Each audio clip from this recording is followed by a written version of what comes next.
Hope आप सब ठीक होंगे, मज़े में होंगे। तो जैसा कि कल हमने कश्मीर की मॉडर्न हिस्ट्री स्टार्ट की है और उसमें हमने दो रूलर्स के बारे में पढ़ा और उनकी कंट्रीब्यूशन, गुलाब सिंह और रणबीर सिंह के बारे में। तो आज की क्लास में हम पढ़ने जा रहे हैं प्रताप सिंह और हरि सिंह के बारे में। ठीक है, तो चलिए बिना टाइम वेस्ट किए हुए हम बढ़ते हैं अपने आज के मेन टॉपिक की तरफ। क्या है वो टॉपिक हमारा? महाराजा प्रताप सिंह। तो जैसा कि मैंने आपको बोला, हरि सिंह के मरने के बाद रणबीर सिंह के मरने के बाद उसने ब्रिटिश को ख़त लिखा था। उसमें उसने कहा था कि मेरे बेटे अमर सिंह को अपॉइंट कीजिए आप नेक्स्ट सक्सेसर। लेकिन ब्रिटिशर्स ने क्या किया, उन्होंने प्रताप सिंह को अपॉइंट कर दिया। क्यों? क्योंकि वो चाहते थे कि हम यहाँ पे रेजिडेंट अपॉइंट करें, और वो तब होता जब वो ट्रांसपेरेंसी करके प्रताप सिंह को अपॉइंट करते। तो ऐसा ही हुआ।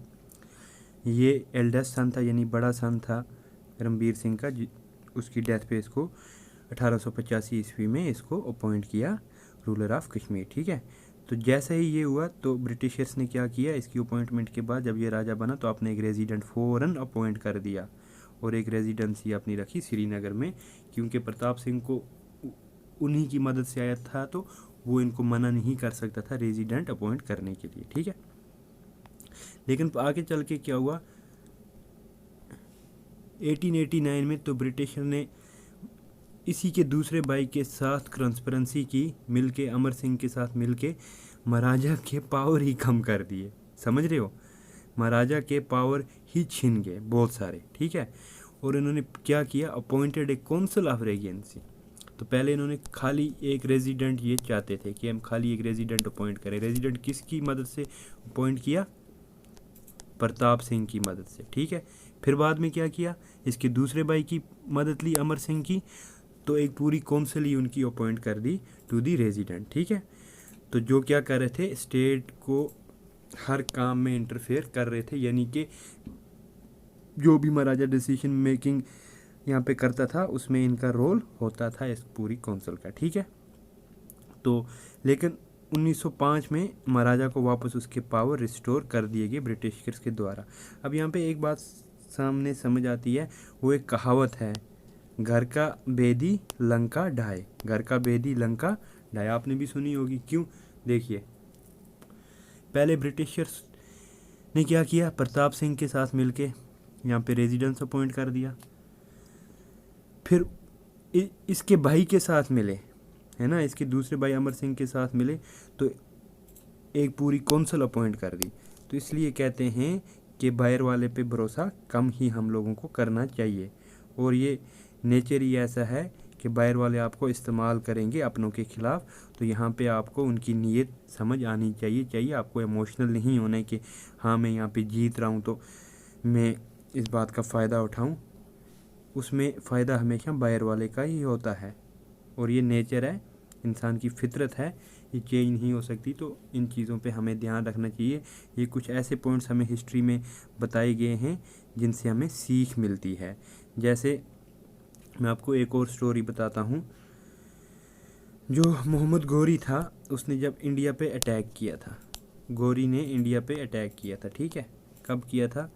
1191 में फर्स्ट बैटल उसका हुआ था पृथ्वीराज चौहान के साथ, बैटल ऑफ ट्रेन के नाम से जो मशहूर है। लेकिन इस बैटल में 1191 में मोहम्मद गौरी बुरी तरह से हारा था। गौरी बुरी तरह से हारा था। वजह क्या थी? वजह उसकी ये हुई कि पृथ्वीराज चौहान के साथ बाकी छोटे छोटे स्टेट भी हेल्प कर रहे थे।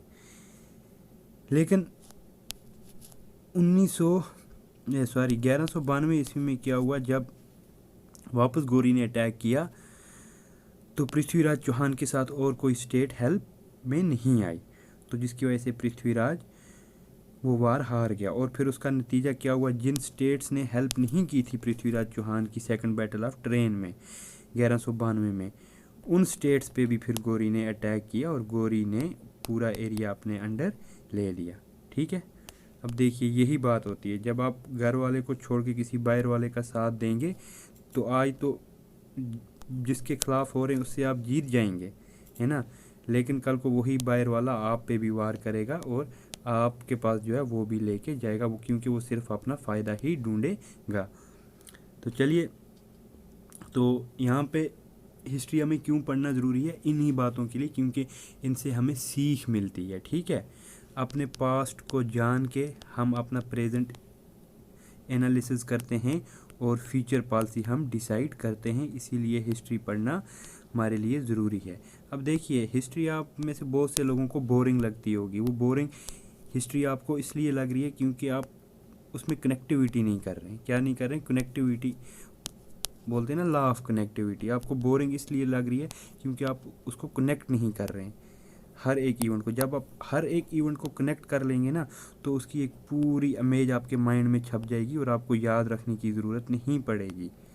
अगर आप महीने में एक बार भी उसको नज़र देंगे, तो वो पूरी एक विजुअल इमेज आपके माइंड में क्रिएट होगी और आपको वो हमेशा के लिए याद रहेगी। जब आप इंटरेस्ट से पढ़ेंगे और हर इवेंट को ऑर्डर में एक दूसरे के साथ कनेक्ट करेंगे, ठीक है, तो वही बात होगी, लॉ ऑफ कनेक्टिविटी हर चीज़ के लिए बहुत ज़रूरी होता है। तो चलिए, अब रिफॉर्म देखते हैं। प्रताप सिंह जब यहाँ का रूलर था, क्या क्या रिफॉर्म हुई। सबसे पहली झेलम वैली कार्ट रोड बनी, कोयला टू बारामूला। कब कंप्लीट हुई? 1899 ईस्वी में। ठीक है, फिर इसको एक्सटेंड किया श्रीनगर तक, और ये कब किया? 1897 ईस्वी में। ठीक, सबसे पहला। और दूसरा कंट्रीब्यूशन जो मेन रहा इसके दौर के आखिरी 3 सालों के दौरान, Banihal cart road was thrown open for public connectivity. जो बानिहाल श्रीनगर रोड है वो लोगों के लिए ओपन कर दी गई थी। कब? 1922 ईस्वी में, इसके रूल के दौरान, जो जम्मू और श्रीनगर को कनेक्ट करती है, और नेशनल हाईवे भी आज इसी रोड से होके जाती है। ठीक है, अगला कंट्रीब्यूशन जो इसका था, जम्मू श्रीनगर को टेलीफोन लाइन से कनेक्ट कर दिया था। जम्मू जो मेन कैपिटल थी और श्रीनगर जो मेन सिटी थी उसको कनेक्ट कर दिया था टेलीफोन लाइन से। ठीक है, अगला कंट्रीब्यूशन जो हुआ, जम्मू को रेल लिंक कनेक्ट किया था सियालकोट जो आज कहाँ पे है? हमारे पाकिस्तान में है। पाकिस्तान का जो पंजाब है उसमें सियालकोट है, तो जम्मू को कनेक्ट किया था सियालकोट के साथ। ठीक है, तो जब पार्टीशन हुआ तो ये रेल लिंक बंद हो गया 1947 में, क्योंकि सियालकोट पाकिस्तान में चला गया। तो बाद में इसी जम्मू तवी को दूसरी रेल लिंक से इंडिया के साथ कनेक्ट किया गया, जो कहाँ से होके आती है, जो कठुआ, लखनपुर वगैरह से होके JNK को रेस्ट ऑफ कंट्री से मिलाती है, जो 80s के दौरान हुआ, 1980s के दौरान हुआ। ठीक है, तो चलिए, और क्या हुआ। 1898 ईस्वी में इसने श्री प्रताप सिंह म्यूज़ियम जो श्रीनगर में है, झेलम के किनारे पे, आपने देखा होगा, वो भी इन्होंने ओपन किया। ठीक है, जो ये म्यूज़ियम कहाँ पे है? झेलम के किनारे पे आज भी मौजूद है, वैसे का वैसा ही। हालांकि थोड़ा सा इसको रेनोवेट करके एक नई बिल्डिंग बना दी गई है, लेकिन ये म्यूज़ियम किसने बनवाया था? प्रताप सिंह ने, है ना। और ये वाहिद म्यूज़ियम है श्रीनगर में, और उसका नाम क्या है? प्रताप सिंह म्यूज़ियम। ये आपको याद रखने की ज़रूरत है। ठीक है, अगला जो मेन कंट्रीब्यूशन था, जो वर्ल्ड फेमस है कश्मीर का, वो क्या है? House boat. वो किसने इंट्रोड्यूस किए थे? प्रताप सिंह ने ही इंट्रोड्यूस करवाए थे। इसी के रूल के दौरान हाउस बोट का यहाँ पे इंट्रोडक्शन हुआ था। ठीक है, और बाई 1912 में हर एक तहसील और district was settled either for the first time और इन रिवीजन। हर एक डिस्ट्रिक्ट और तहसील को रीऑर्गेनाइज किया था, या फर्स्ट टाइम, या उसको जो ऑलरेडी तहसीलें और डिस्ट्रिक्ट थी, या उनमें कुछ चेंजेस लाई गई थी, यानी कि उनकी प्रॉपर बाउंड्रीज डिसाइड की गई थी, है ना। कब? 1912 आते आते, उससे पहले ये सारा काम इसने कर दिया था।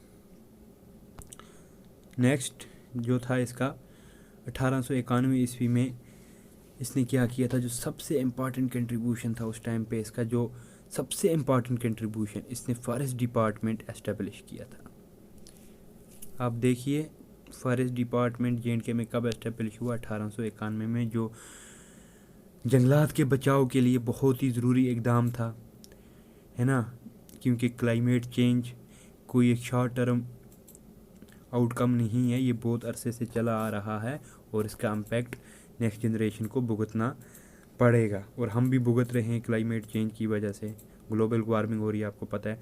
तो इन सब के लिए इसने क्या किया था, फॉरेस्ट को बचाने के लिए फॉरेस्ट डिपार्टमेंट एस्टेब्लिश किया था, जो बाद में फिर स्मगलिंग को रोकने के लिए इसी तरह शेख अब्दुल्ला साहब ने क्या किया था, PSA एक्ट लाया था 70s में, ठीक है, 1970s में। तो वो तो खैर बाद की बात है, फिर उस एक्ट को कैसे कैसे इस्तेमाल हुआ वो तो एक अलग अलग टॉपिक है, हमें उसमें जाने की ज़रूरत नहीं है। तो चलिए नेक्स्ट जो इसने और किया था, इसने department of mining and agriculture भी बनवाया था JNK में। कौन सा डिपार्टमेंट, डिपार्टमेंट ऑफ माइनिंग और एग्रीकल्चर। माइनिंग, देखिए माइनिंग का जो है, जो हम मिनरल्स अर्थ से निकालते हैं, और इसका बहुत सारे मिनरल्स JNK में निकलते हैं, जैसे कोल निकलता था हमारे रजौरी कालाकोट में, वहाँ पे एक थर्मल पावर प्लांट भी आज भी मौजूद है, लेकिन आज वो चल नहीं रहा है क्योंकि जो कोल की क्वालिटी वहाँ से निकल रही है वो बहुत ही इन्फीरियर क्वालिटी का कोल है, जिसकी वजह से वो रन नहीं कर पा रहा है, वो फ़िलहाल अभी क्लोज़ कर दिया गया है, ठीक है।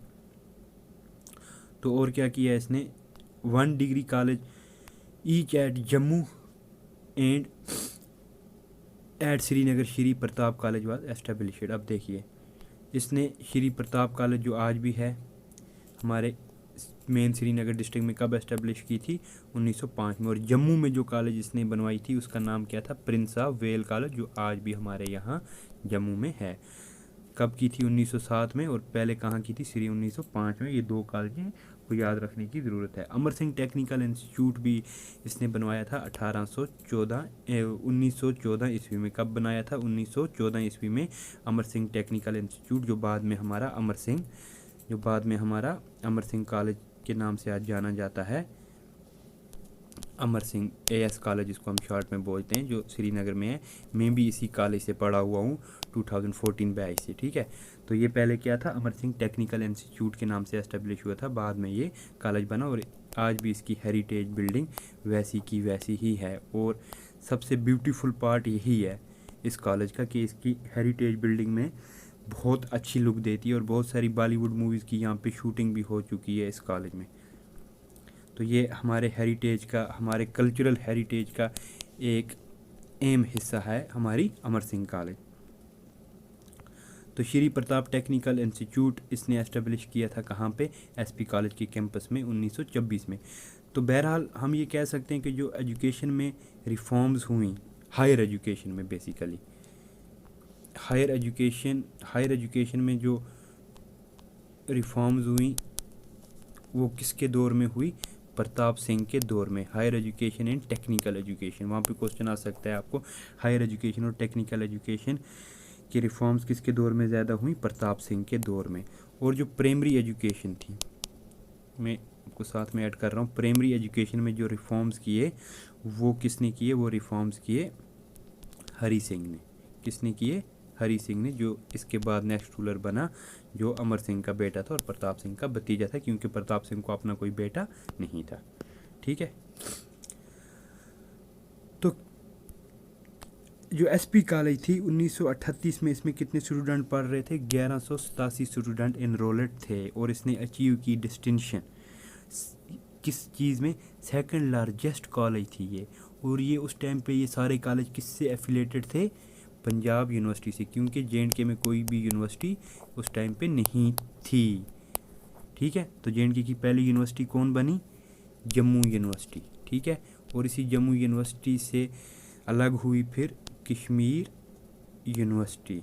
ये इसको basically Jammu and Kashmir university बोला जाता था, ये जम्मू में थी, जो यहाँ पे आज प्रेजेंट जम्मू। फिर इसको बाइफरकेट किया और इससे एक जम्मू यूनिवर्सिटी बनी और एक कश्मीर यूनिवर्सिटी बनी। जम्मू यूनिवर्सिटी यही रही और कश्मीर यूनिवर्सिटी हमारी एस्टेब्लिश हुई 1967 में। ये तो बाद का टॉपिक है, मैं आपको साथ साथ ऐड ऑन कर रहा हूँ क्योंकि इससे रिलेटेड हैं। तो ये कॉलेज किससे एफिलेटेड थे, पंजाब यूनिवर्सिटी में, ठीक है। और जो हाइड्रो इलेक्ट्रिक पावर प्रोजेक्ट बना JNK का पहला, वो कहाँ पे है, मोहरा में। जब हम बारामूला से उड़ी की तरफ जाते हैं उसी हाईवे पे ये प्रोजेक्ट है मोहरा। तो ये कब स्टार्ट किया, 1907 ईस्वी में स्टार्ट किया। और इससे जो इलेक्ट्रिसिटी पैदा की जा रही थी वो श्रीनगर टाउन भी रिसीव कर रहा था और जम्मू में भी ने first time electric power receive हुआ, इन टाउन्स को दिया गया, ठीक है। रणबीर कैनल इसने बनवाई कहाँ पे, जम्मू में। कहाँ पे बनवाई, जम्मू में।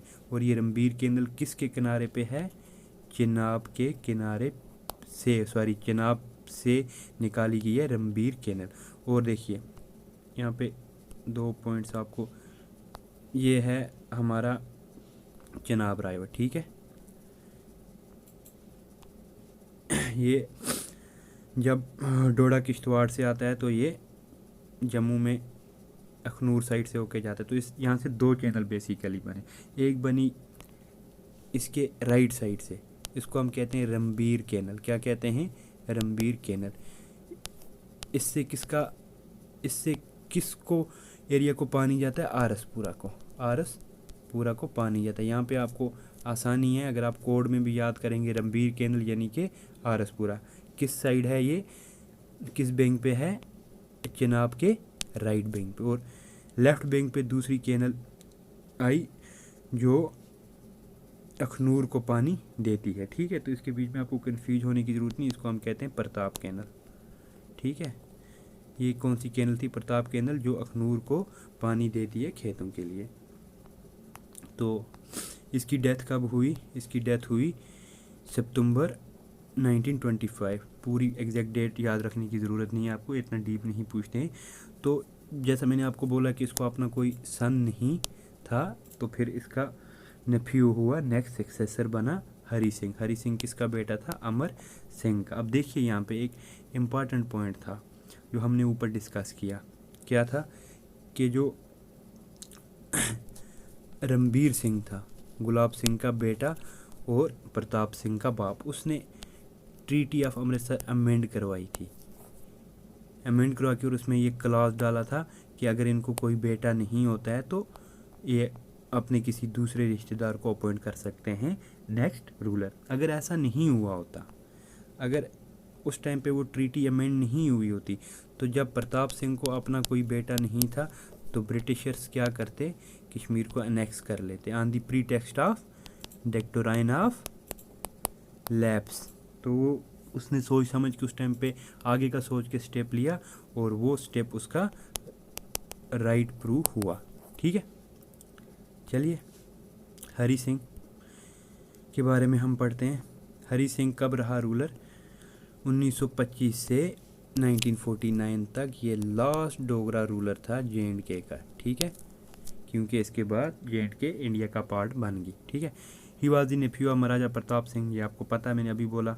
ये क्या था, कमांडर इन चीफ था स्टेट फोर्सेस का, यानी कि जब प्रताप सिंह यहाँ पे बादशाह हुआ करता था, हेड ऑफ द गवर्नमेंट था, तो उस टाइम पे ये क्या था, चीफ था किसका, स्टेट की जो आर्मड फोर्सेस थी, आर्मी थी, उसका ये चीफ था। इसको कब अपॉइंट किया गया था, 1815 में, ठीक है। और ये महाराजा कब बना, J&K का किंग कब बना, 1925 ईस्वी में। अब देखिए रिफॉर्म्स क्या थी इसके दौर में। मैंने आपको पहले ही बोला, he made primary education compulsory in the, इसने प्राइमरी एजुकेशन कंपलसरी कर दी स्टेट में। अब देखिए इंडिया में इंडिपेंडेंस के बाद राइट टू एजुकेशन लाया गया, ठीक है, बहुत बार। तो उसमें राइट टू एजुकेशन एक फंडामेंटल राइट्स के पार्ट में डाला गया, और फंडामेंटल ड्यूटी में क्या डाला गया कि इट इज़ ड्यूटी ऑफ, जो 2001 में ऐड की गई 11 duty, it is duty of every parent to provide education to his her children between the age of 6 and 12। तो जो डेवलपमेंट की तरफ, एजुकेशन सेक्टर में डेवलपमेंट की तरफ इंडिया आज सोच रहा था, वो हमारे J&K में बहुत पहले ही इनिशिएट हो चुकी थी, ठीक है। तो दूसरी बात मैंने आपको कहा कि प्राइमरी एजुकेशन में किसका कंट्रीब्यूशन रहा, अगर आपको क्वेश्चन आता है तो वो था हरी सिंह। और हायर एजुकेशन और टेक्निकल एजुकेशन में किसका कंट्रीब्यूशन रहा, इसके चाचा प्रताप सिंह का। ये कुछ पॉइंट्स हैं जो आपको याद रखने की ज़रूरत है। नेक्स्ट जो इसने काम किया, इसने क्या किया, इसने चाइल्ड मैरिज को प्रोहिबिट किया। चाइल्ड मैरिज को इसने प्रोहिबिट किया क्योंकि चाइल्ड मैरिज उस टाइम पे बहुत ज़्यादा प्रीविलेंट थी J&K में। क्या, all over the world child marriage बहुत ज़्यादा प्रीविलेंट थी और आज भी ये प्रीविलेंट है हमारे जे.एंड.के में खास, इंडिया में तो है ही है, खासकर हम अपनी जे.एंड.के यूटी की बात करेंगे तो बहुत ज़्यादा प्रीविलेंट है। और इस बात पे मुझे बहुत ज़्यादा अफसोस भी होता है कि मतलब हम एजुकेशन में ठीक ठाक हैं, सोशल अवेयरनेस भी हमारी ठीक ठाक है, इस ग्लोबलाइजेशन के दौर में भी हमारे कुछ एरियाज़, कुछ रूरल बेल्ट्स ऐसे हैं कि जहाँ पे चाइल्ड मैरिज अभी भी प्रीविलेंट है। इवन कि जिस एरिया से मैं बिलोंग करता हूँ उस एरिया में भी चाइल्ड मैरिज अभी भी प्रीविलेंट है और लोगों को ये बिल्कुल बुरा नहीं लगता। और मुझे अफसोस हो रहा है, मुझे उन लोगों पे अफसोस नहीं हो रहा है जो अपने बच्चों की शादी करा रहे हैं, मुझे अफसोस उन टीचर्स पे हो रहा है। मैं यहाँ पे टीचर्स की बात क्यों कर रहा हूँ स्पेशली, ये जिम्मेदारी तो हम सब जो भी पढ़े लिखे लोग हैं सोसाइटी में उन सब की ज़िम्मेदारी है अपने कम से कम अपने गांव में अवेयरनेस करनी। लेकिन टीचर्स का मैं खासकर इसलिए बोल रहा हूँ क्योंकि मैं किसी को टारगेट नहीं कर रहा हूँ यहाँ पे, मैं सिर्फ टीचर्स का इसलिए मेन रोल बोल रहा हूँ क्योंकि एक टीचर ही है जिसको विलेज में, मैं आपको बोलूँगा फार फ्लंग विलेज में, जिसको सबसे ज़्यादा इज्जत दी जाती है, रिस्पेक्ट दी जाती है, इनकी बात एक्सेप्ट की जाती है, मानी जाती है। और यही टीचर्स उस एरिया के ज़्यादा वाकिफ़ होते हैं, इनको उस एरिया के बारे में पता होता है। तो मेरे ख्याल से अगर कोई टीचर मेरी ये वीडियो कभी भी देखेगा तो मेरी हाथ जोड़ के उनसे रिक्वेस्ट है कम से कम इस चाइल्ड मैरिज को जो हमारे फार फ्लंग एरियाज़ में प्रीविलेंट है इसके बारे में लोगों को अवेयर कीजिए, इसके क्या नुकसान है। एजुकेशन बर्बाद हो रही है, बच्चियां जिनकी 15-15, 16-16 साल की एज में शादी कर दी जाती है, उनकी एजुकेशन भी वहीं पे स्टॉप हो जाती है, वो माल न्यूट्रिशन का शिकार हो जाती हैं और कई सारी इकोनॉमिकली वो डिपेंडेंट रहती हैं। सबसे बड़ा फीमेल्स के लिए नुकसान क्या है, वो इकनॉमी जब 16 साल की एज में उसकी शादी हो जाती है तो वो कभी भी इकोनॉमिकली इंडिपेंडेंट नहीं बन पाती। ये सबसे बड़ा सोशल ईवल है हमारी, जो किसकी वजह से होता है, चाइल्ड मैरिज की वजह से होता है ना। तो हमें चाहिए कि हम फीमेल्स को इकोनॉमिकली इंडिपेंडेंट बनाएं, है ना, इकोनॉमिकली इंडिपेंडेंट बनाएं। और यहाँ पे मैं आपको एक मेरे एनालिसिस के हिसाब से हम सब कोसते हैं, किसको कोसते हैं, कैपिटलिज्म और इंडस्ट्रियलाइजेशन को। हम इन दो चीज़ों को कोसते हैं, ये सेम चीज़ें, लेकिन मैं इस चीज़ के साथ हूँ। ये अच्छा हुआ जैसे कि केरल मार्क्स भी क्रिटिसाइज़ करता है, तो मैं केरल मार्क्स की बातों से बहुत ज़्यादा प्रभावित हूँ, मैं एग्री करता हूँ उनकी हर एक बात से। लेकिन दूसरा साइड अगर हम कैपिटलिज्म का देखें तो इसने क्या किया, इसने एम्पावर किया वुमेन्स को। क्या किया, एम्पावर किया। क्यों? क्योंकि इनको वर्कर्स चाहिए थे। क्या चाहिए थे? अब जब इंडस्ट्री होगी तो उसको वर्कर्स चाहिए, और वर्कर्स इनको फैक्टर ऑफ जो प्रोडक्शन होते हैं, है ना, फैक्टर ऑफ वेरिएबल जिनको हम कहते हैं, वेरिएबल फैक्टर ऑफ प्रोडक्शन जो होते हैं, उनमें हमारा लेबर आता है। तो इंडस्ट्री किस लेबर की तरफ जाती है, जो उनको कम कास्ट में आएगा, जिनके वेज कम होंगे। तो उस ज़माने में, इवन कि आज के ज़माने में भी, मेल वर्कर जो थे उनको हायर वेज देने पड़ते थे इंडस्ट्री को। क्या देने पड़ते थे? Higher wage. तो फीमेल वर्कर को क्या देने पड़ते थे? वो लोअर वेज में भी काम करने के लिए तैयार हो जाती थी, और इसी लोअर वेज की वजह से वुमेन की ज़्यादा एम्प्लॉयमेंट जनरेशन होने लगी इंडस्ट्रियल पीरियड में, है ना, और आज भी हो रही है। तो इस वजह से क्या हुई, किसी हद तक वुमेन इकोनॉमिकली इंडिपेंडेंट बनी। क्या बनी? इंडिपेंडेंट। इकोनॉमिकली वुमेन इंडिपेंडेंट होगी। और मेरा सलाम है इस बात पे, इंडस्ट्रियलिज्म का मैं साथ देता हूँ, कैपिटलिज्म का साथ देता हूँ, क्योंकि इसने क्या किया, इसने वुमेन को एम्पावर किया, इसने वुमेन को एम्पावर किया, इसने वुमेन को घर की चौखट से बाहर निकाला, उसको डिपेंडेंट नहीं रखा, मेल डोमिनेंस से बाहर निकाला वुमेन्स को, है ना। तो खैर, मैं थोड़ा टॉपिक से दूसरी तरफ चला जाता हूँ। तो लेकिन ये कुछ ऐसे पॉइंट्स होते हैं जिनके बारे में हमें पता होना चाहिए। तो वही मैं कह रहा था। तो मेरी रिक्वेस्ट है टीचर से, हर एक उस पढ़े लिखे से जो इस बारे में जानता है, जिसको पता होता है ना कि चाइल्ड मैरिज के क्या क्या बैड इफ़ेक्ट हैं, तो बराए करम, बराए मेहरबानी मेरी हाथ जोड़ के विनती है, लोगों को अवेयर कीजिए इस बारे में। और कहीं पे अगर चाइल्ड मैरिज हो रही है तो उसको रोकिए। अगर आप कम से कम रोक नहीं सकते हैं, आप अपने लोकल अथॉरिटीज़ को अप्रोच कीजिए, उसको रुकवाइए, ठीक है। तो चलिए आगे हम देखते हैं, अपनी क्लास कंटिन्यू करते हैं। क्या किया इसने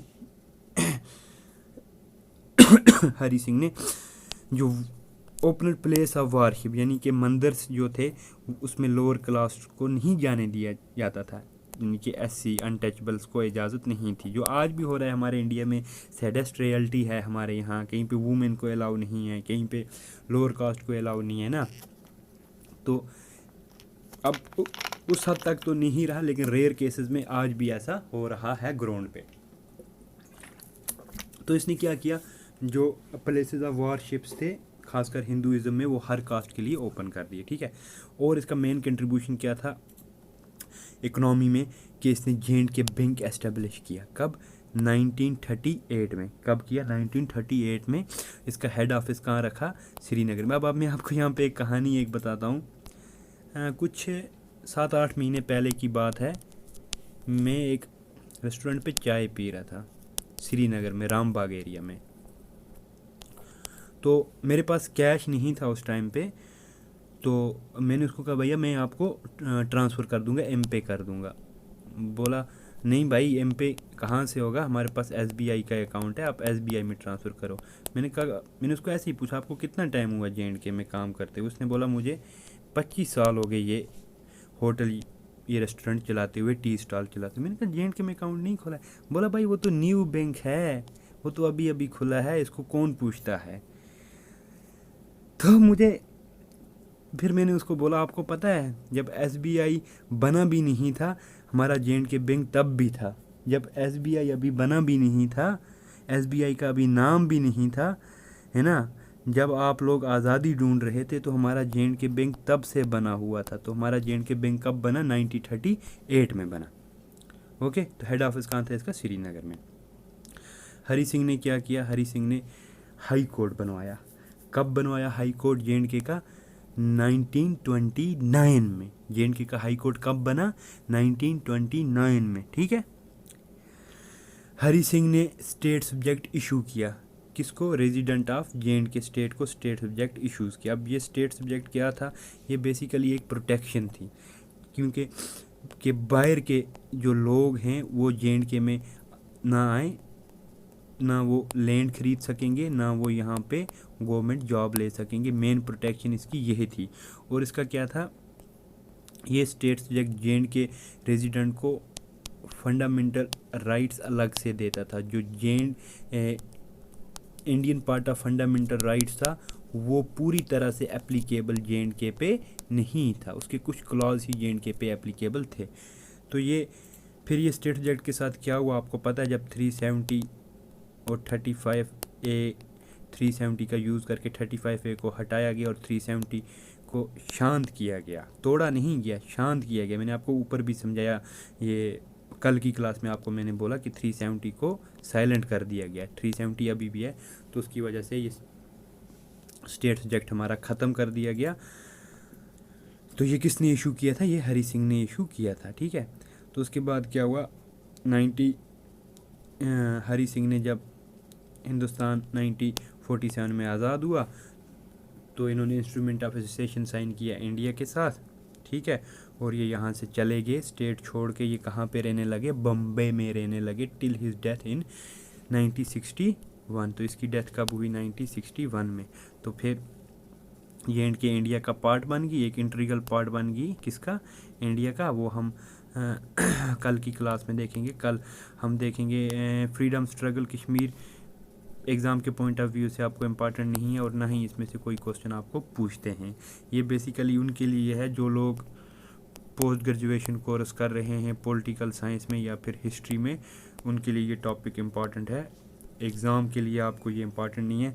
बाकी इस फ्रीडम स्ट्रगल में कुछ जो इम्पॉर्टेंट पॉइंट्स हैं, जैसे रीडिंग रूम है आपका, जैसे हमारा मुस्लिम कॉन्फ्रेंस है जो बाद में नेशनल कॉन्फ्रेंस बनी, उसकी कोई डेट्स हमें देखनी है, तो वो हम कल की क्लास में देखेंगे। तो होप आपको आज के सेशन में आपने एंजॉय किया होगा। हमने आज बहुत अच्छे से आपको समझाने की कोशिश की, कुछ एग्जांपल्स भी आपके सामने रखी, और कुछ आपको जो सोशल ड्यूटीज़ हैं आपकी और मेरी और हम सब की, उनके बारे में भी उजागर किया। होप, देखिए क्या होता है, आप पढ़ रहे हैं, आपका मिशन है एग्ज़ाम क्वालिफाई करना, है ना, JKSSB, SSC या कोई भी एग्ज़ाम है ना, या कोई भी स्टेट PSC। मेरी एक बात याद रखना, जब आप ईमानदारी से पढ़ेंगे ना तो आप कामयाब होंगे। और अगर आप कामयाब नहीं भी होते हैं और अगर आपको सक्सेस नहीं भी मिलती है, तो मेरी एक बात याद रखना, आप एक परफेक्ट इंसान बन जाएंगे। परफेक्ट इंसान इन दी सेंस आपको पूरी नॉलेज होगी, आपका माइंड पूरी तरह से ओपन होगा, आपका माइंड कॉन्शियस होगा। बाकी आप मेहनत कर रहे हैं, आपकी सिलेक्शन होगी। अब देखिए, अगर 50 सीट हैं, 10,000 बच्चे बहुत लगन से पढ़ रहे हैं, तो सिलेक्ट तो 50 ने ही होना है। तो बाकी जो 9,500 बच्चे हैं, उसका ये मतलब नहीं कि ये नाकाबिल हैं, इनसे लाइफ में कुछ नहीं होगा, इनसे भी होगा। जिसकी डिस्टिनी में जो होगा वो उसको मिल के रहेगा। हाँ, जब आप ईमानदारी से पढ़ेंगे तो एक आप कंप्लीट ह्यूमन बनेंगे, आप बहुत कुछ सीखेंगे, है ना। तो आप लाइफ में बहुत कुछ कर सकते हैं। सिर्फ गवर्नमेंट ही जॉब नहीं होती, और गवर्नमेंट जॉब सबको नहीं मिलती। तो हर एक का अपना अपना ऊपर वाले ने लिखा होता है। तो जब आप ईमानदारी से पढ़ेंगे, कम से कम आप एक अच्छे इंसान बनेंगे, आप में एक कॉन्शियस माइंड रहेगा, जो एक इंसान के लिए होना बहुत ज़रूरी है। तो होपफुली आपने आज का सेशन एंजॉय किया होगा। तो हम अगले सेशन में मिलेंगे कल के, जिसमें हम फ्रीडम स्ट्रगल्स में कुछ इंपॉर्टेंट पॉइंट्स देखेंगे, और कश्मीर की हिस्ट्री में जो स्टैंड स्टिल एग्रीमेंट था, फिर इंस्ट्रूमेंट ऑफ एसोसिएशन था, वो देखेंगे। उसके बाद क्या हुआ, इस बारे में हम कल की क्लास में डिस्कस करेंगे। टिल देन टेक केयर, खुदा हाफिज़।